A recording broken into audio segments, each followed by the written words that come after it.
semuanya. Senang rasanya bisa bertemu kembali dengan Bapak Ibu, Opa Oma, kakak dan adik semua. Bagaimana kabarnya? Semoga sehat selalu ya. Jangan lupa untuk terus menjaga kesehatan dan tetap menggunakan masker, jaga jarak, maupun mencuci tangan. Saat ini, aku sedang menanti.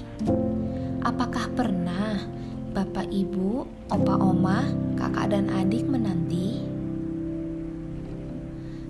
Menanti bukanlah hal yang mudah untuk dilakukan, terlebih lagi untuk hal yang tidak pasti. Dalam kesempatan kali ini, kita akan membahas penantian kita akan kedatangan Kristus.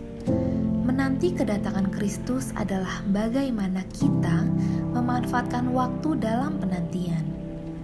Kedatangan Kristus adalah sesuatu yang pasti, tetapi bagaimana kita memanfaatkan waktu penantian itu yang perlu kita renungkan.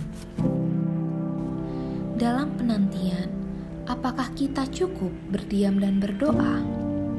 Apakah cukup kita hanya tekun beribadah atau mendengarkan saja di ibadah online atau dalam gedung gereja? Tuhan menghendaki kita menjadi garam dan terang dunia. Tuhan juga memberkati kita supaya kita bisa menjadi berkat bagi orang lain.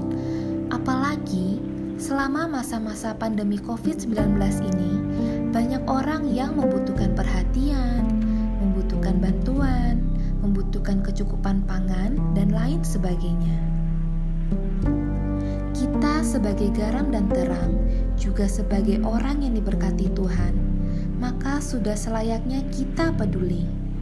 Peduli bukan hanya sekedar di mulut, tetapi juga dalam perbuatan kita.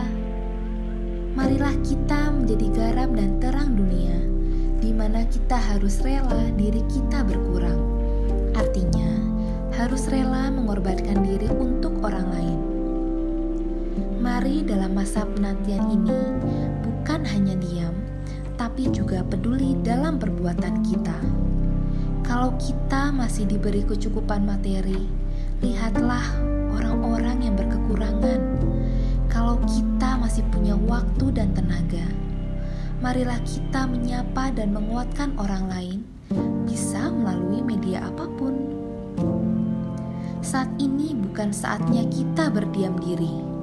Marilah kita mengorbankan waktu, tenaga, dan apa yang kita miliki untuk orang